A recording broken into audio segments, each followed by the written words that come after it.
The ASEAN Summit retreat was a time for leaders to hold frank discussions on regional and international issues. Singapore's Prime Minister Lee shared his thoughts on the economy. He said the global economy appears to have stabilized and the outlook is more positive. But he warned that some downside risks are still lurking, like fiscal deficits and tensions in the Middle East. Mr. Lee stressed that ASEAN must work together and press on with its regional commitments like the ASEAN Community 2015 vision.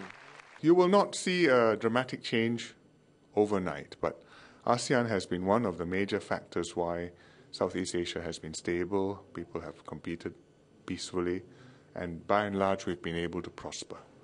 And the more we can work together, I think the more we can reinforce that basis at a time of considerable global uncertainty and challenge.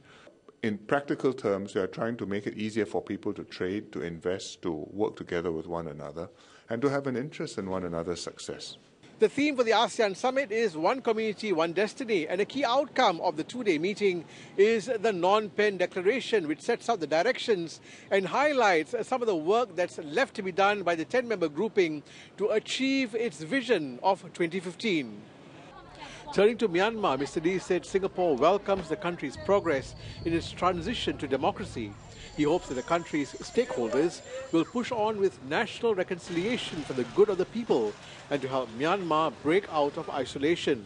I think we took the right approach in keeping Myanmar in the family and working with Myanmar rather than trying to ostracize it.